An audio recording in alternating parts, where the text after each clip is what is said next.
What up, what up, what up, everybody, man? Welcome to the Man Cave with myself, Cedric Edison, my man, Ron Servin, and we appreciate you guys joining us. Hey, and if you don't know, now you know. This is season 2, Season episode 1, man. 2021, bunch of right. twos, ones all up in there, man. It's all good, y'all. Man, we hope y'all holidays was good. Hope the new year was even better amongst all of this craziness that's been going on in the world, and that's why we love and glad that we have the show. Come on into the Man Cave, hang out with us for a little bit, and just chop it up with two dudes in the world, man, having some authentic conversation. But before we dive right in, man, hey Ron, what's up over there on the West Coast, baby? New Year, man. It's 2021. Wow.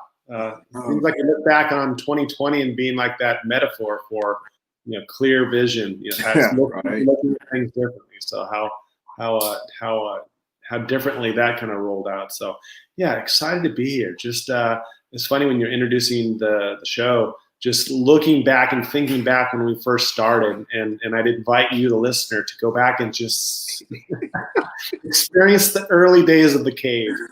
Actually, it was strange that it was man to man, right? We kind of started off with a different name of Yeah, the. that whole fiasco. I grew into something different, and here we are in the man cave with a K. Yeah, keep that in mind. But yeah, just excited to be here. Excited for this new year. Excited for just what we have in store for us and for you, the listener. Yeah, man. Yeah. So it's kind of interesting, y'all, especially what we're talking about, man. Just thinking, whatever words you want to insert, but I'll just say the people storming the Capitol, or entering the Capitol. I don't want to ruffle no feathers right now. I'm not trying to do all that. But people just going into the Capitol, like it can bring up a lot of uncertainty in our life. We're not sure. Hell, we don't even know what tomorrow is going to look like, or politics in general.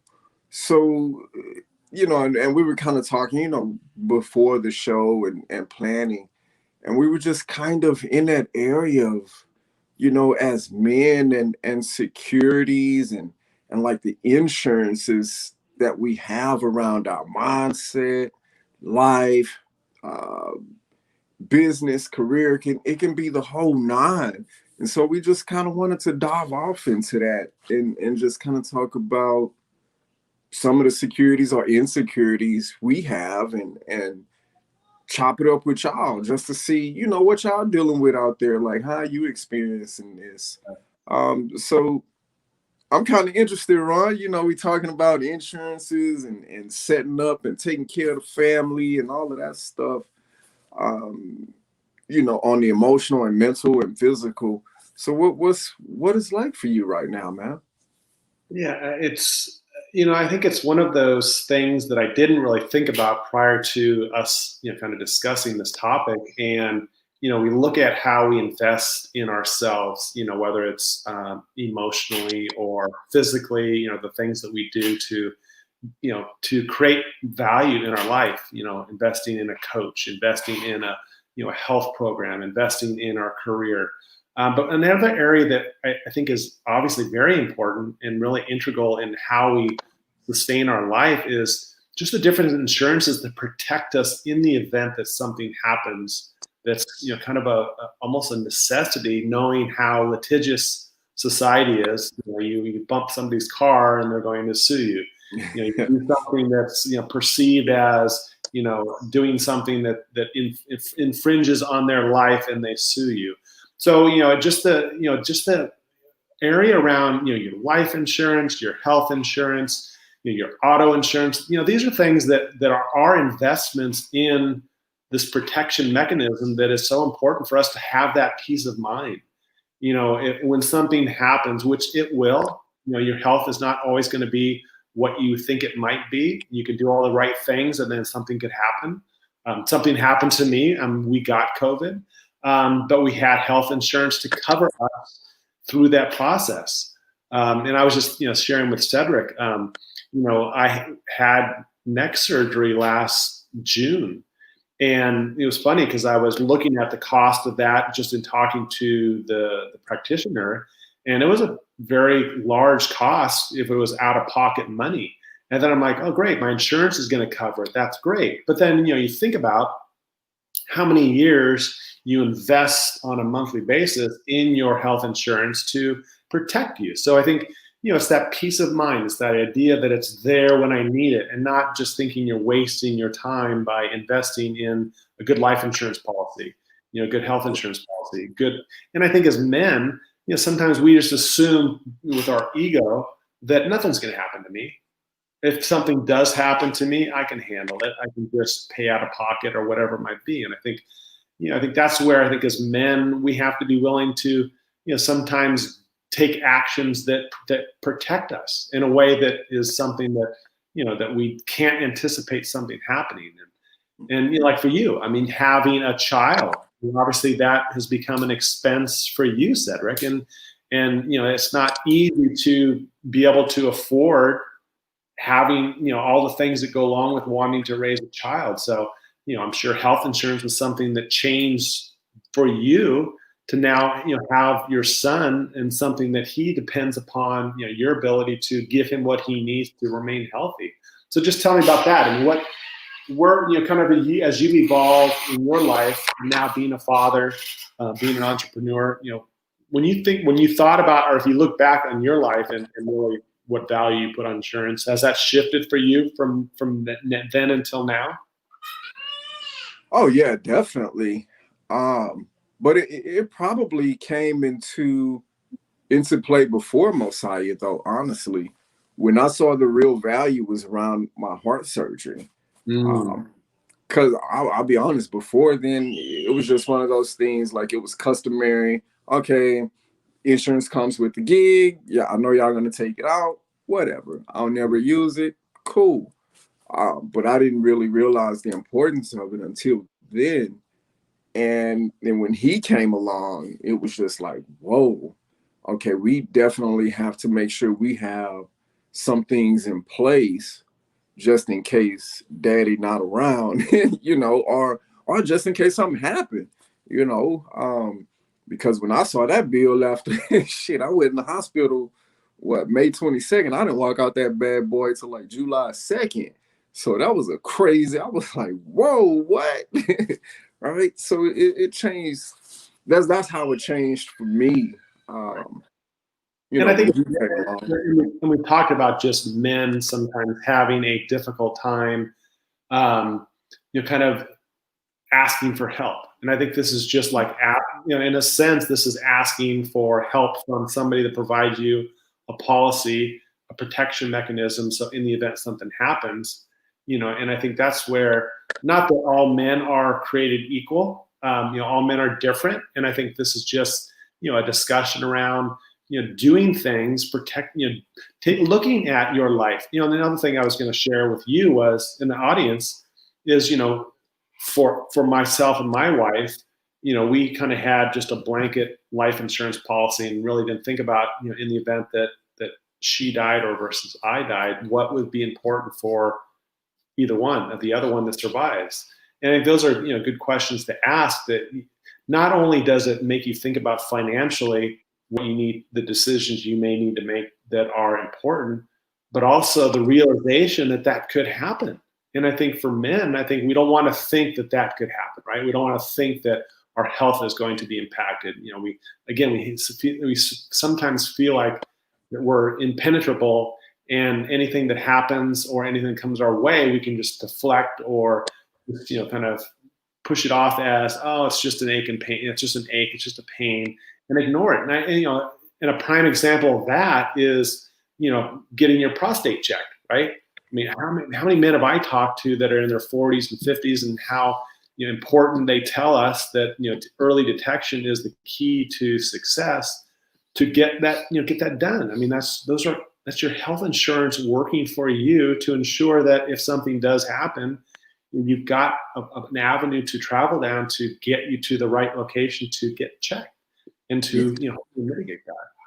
And that goes right into the topic question: do you have a false sense of security? Yeah. And I know a heck of a lot. But it's before I became a coach and started learning things, I had that false sense of security. Hell, like even leading up to the surgery, you know, I'm 190 pounds, feeling good. I'm like, there's no way. I'm good.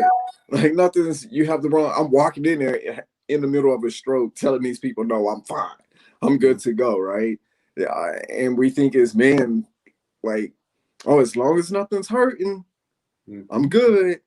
You I know I sat around there for a long time, and with all of those false securities, um, which made me think, man. I wanted to ask you: has there ever been a time where you thought you had those securities around your well-being, your family's well-being, and something presented itself and it made you doubt that or feel insecure? There was a situation when I was very young that I know was a challenging situation for my parents to go through, and I'm not going to go into all the details of what happened to um, the entire context of the conversation. But anyway, so there was a situation where there was an injury to a child next door, and I I was involved, and I was assumed to be responsible for some of the injuries that happened to this young boy because I was there. I was very young. I was like 6 or 7 years old, and my older brother was there. So what resulted out of that was significant injuries that couldn't fully be covered by the insurance of our neighbors. So they sued us to cover the rest of the costs for that. So in that particular case, that helped our family move through a situation that could have been even more destructive. I mean, we were in the process of moving at that time, so it was just just the circumstances, and a lot of it was kind of, I didn't remember some of it, so I had a conversation with my mom around that just to kind of get some clarity. But I think that although it was a difficult situation and put us in a financial bind because we had obviously monies to pay out through the insurance to help with what happened. And it even, it's still fresh in my mind just to know how that, impacted us.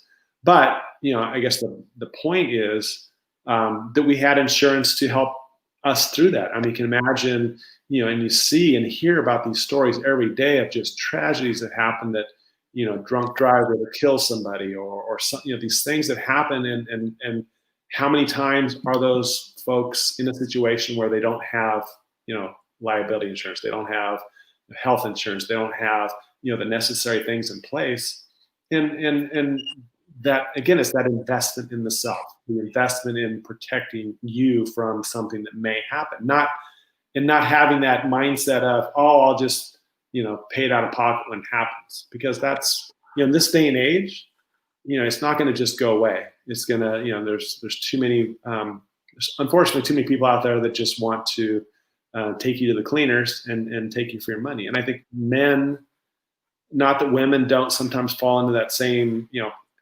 concern, but I think men aren't necessarily thinking about the day-to-day, actions that they're taking. We just kind of get lost in our day, and we're thinking about just, some of the external stimulus that we sometimes get fixated on. And we're not thinking about what's protecting us, what's protecting my children, what's protecting my family, and having that willingness to to juggle it. And I love the fact that we're as we move forward over in a couple of weeks from now, of having a great discussion with a gentleman that has those challenges of being a father of many children, and he's going to share that with us, but also being in the profession. So just knowing that he has kind of that challenge, and I know him well enough to know that he takes that challenge to heart and really wants to give value to his family and those that he speaks to about insurance. But I think when you dive into deeper discussions around that, especially with professionals that are the ones that know the most information about these subjects, there's a lot to learn. And so I'm hoping, if you're listening right now, check it out on the 26th when we have Joel Cullen, live with us to kind of chime in and pop on, offer some comments and things that we can maybe, provide some value to you on based on you experiencing that. So. Yeah. And also, if you guys are watching, if you go ahead and just click the link, if you have any comments, we can't see them unless you give StreamYard permission. And that way we can interact with you guys while we're on the show. It's kind of cool. So yeah, just give us. I think we sometimes, and we'll get back to the subject, but we're populating our Facebook page. We've got a YouTube channel, so those are other areas that you can connect with us. Whether it's, hey, I love what you guys are doing, I want to get on the show, to just some things that you'd like to learn more about. But again, just this topic, getting back to that, just I think for me, and I know Cedric, you've kind of shared that as well, is just that idea that if something happened, I could take that breath and go, okay, I'm going to survive. Because how many things in our life, even much less of an impact, we've had that fight flight instinct that we feel like we're going to die if this happens. So imagine, when you actually are dealing with major traffic collision, significant, health ailment, somebody that's in your family that has, a history of chronic disease and life is not necessarily guaranteed. How do we protect ourselves? How do we have that conscious decision making so we set ourselves up for, kind of dealing with it in a much more engaged and loving way, because it's a challenge. Hell yeah, it is, dude. Hell yeah. I mean, have you, Cedric, been in, like, I know with your heart surgery, just the simple thing is like a traffic collision, right? I mean, things like that, right? Fender bender, and just dealing with things like that, just that anxiety level, and it's like, oh my God, I'm gonna die. You're right. Yeah. Honestly, man, I think about it. Whenever I do go to work, because most people that follow the show know I still work as a delivery driver, contracted out. So it's always on my mind, like, yo, is everything in place? Everything has to be in order, and you have those near misses, and you're like, oh, thank God, and then the stress comes along to where you just praying to God nothing happens, because then it's like, oh, okay, well, I'll definitely get sued on this portion of it, and oh, is this going to be enough? And what if the damage is or this or that? And then it's, it can become that snowball effect. And I was kind of gonna switch the tone a little bit and just kind of talk about like mental well-being and possibly health around the family. Do you feel like you have some insurances in place or lack or around that? I mean, we've taken advantage in the past of having counseling services that are available to us. I think that's something that I think, again, as men, not because we're the man cave, but I think just experiencing in general how men are less likely to say yes to going to counseling and having that peace of mind that it's. It may be a copayment, but that copayment is not going to just be something that's not going to be ongoing, because you're not one and done, and you've kind of gone back in your life and decided where you kind of detoured and where you could correct yourself to get your relationship or yourself back on track. So I think just I've taken advantage of that. I mean, there was a time in my life where I didn't think that I needed any help, but I think knowing that that's what my health insurance and plan covers, and asking those questions. And I think that's just another area that I think men sometimes there's no investment of asking questions, Right. and I think that's kind of an important point that that you should utilize us in this channel, but also Joel on the 26th, and just in your life. What questions can I ask of my health practitioner? What questions can I ask of my health insurance broker, my life insurance broker? Am I covered? Do I have enough coverage? Do I have too much coverage? You Right. know, I'm spending too much money. Am I just, if I had the same policy for all these years, I don't even look at it. And am I going to somebody else? Because I think that's, another important point is shopping around, right? Checking with other brokers and other people that handle insurance to make sure you're doing what's best for you, not just a cookie cutter approach. So getting back to your point, yeah. I mean, I think that's something that for me that I've taken advantage of. That's I couldn't have afforded otherwise. But again, I think it's getting back. It's that investment in the self. It's Yeah. having that sense of that peace of mind, and not having that false sense of security, like you said earlier, that it's going to be okay. We don't know that, but all we can do is kind of prepare ourselves in the event that something does happen. We've got the financial, kind of foundation to help us. We've got the mental approach to, stay positive and knowing we're not going to die and we're going to get through this. And then having the support around you, being involved with your community, your loved ones, your friends, to invite them into a discussion around, what help you might be able to provide them by giving them your insights on what you're experiencing in your own struggles or your own successes. Yeah, for sure. Because I know, man, just as a dude, I know for the longest, man, I looked at it as one of around the well-being and the mental part. Like, screw that, dude. Like, if you get help, then you weak. I was under that old programming. Like, if you're asking for help, you weak. But now, man, with a kid, I don't know, man. Like, I got the kid now, and being an entrepreneur is like, yo, like I really value my time and my dollars, Right. and I'm not paying for something and I'm not using it. So now I'm just that old ornery bastard. Nah, I'm paying for it. I'm using it. You know what I'm saying? Like, let me see what it's about.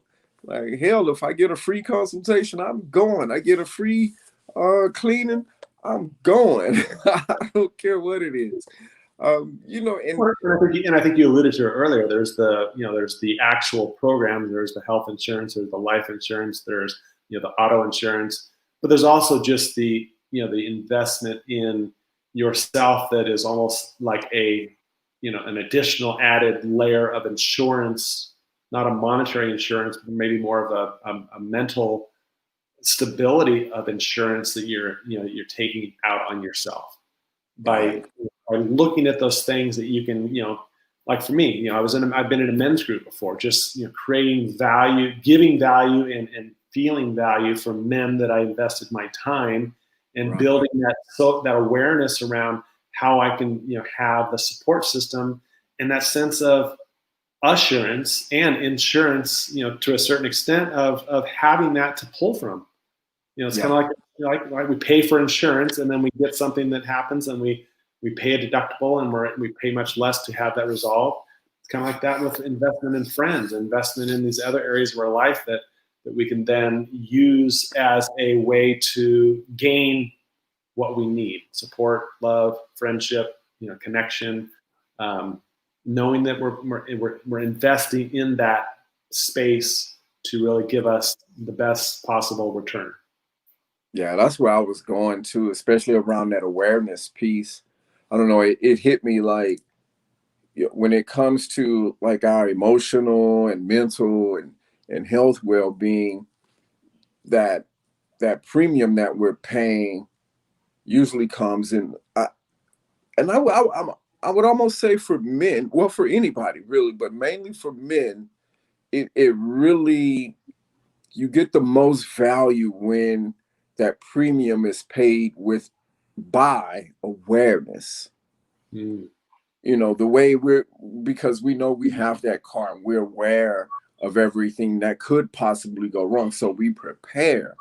Where And so we pay that premium where we can do that same thing when we're aware.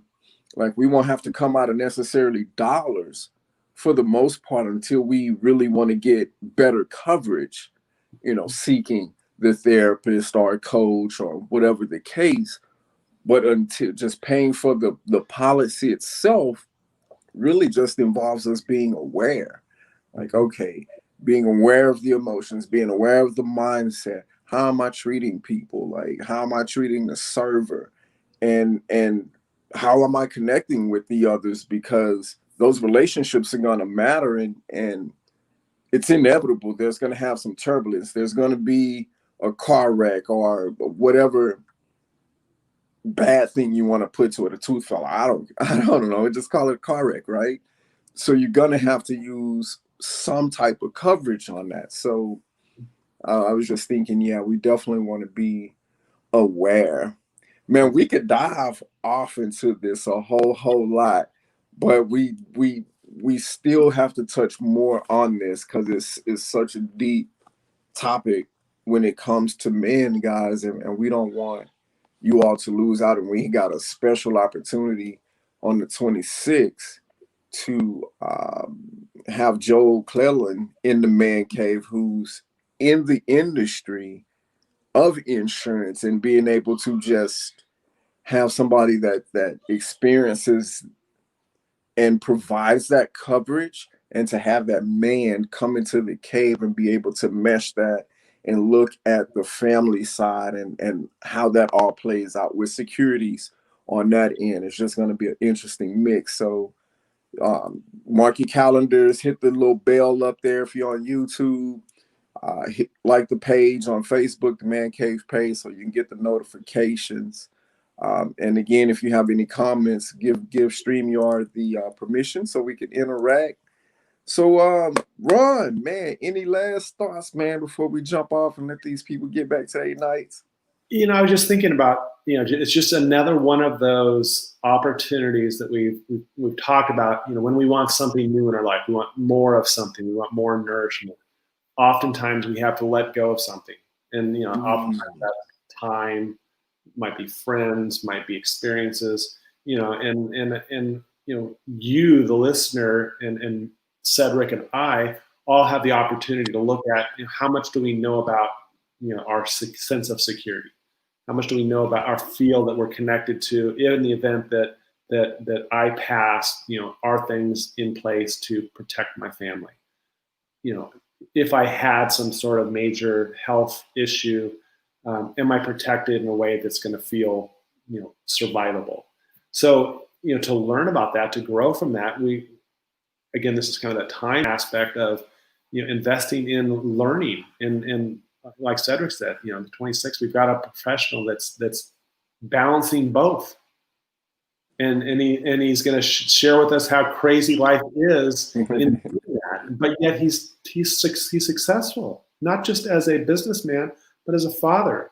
Joel's an amazing man. So I'd love for you guys to check him out, learn, grow about yourself from him, and just being open to just what's possible. And again, just the whole idea of, maybe I need to let go of 40 minutes on the 26th to make that happen. Maybe we need to watch the replay so I can learn and let go of maybe doing something that I can pause on, or let go of something that I've been wanting to let go for a long time. A habit that doesn't serve me well. I'm going to say, I'm going to stop doing that.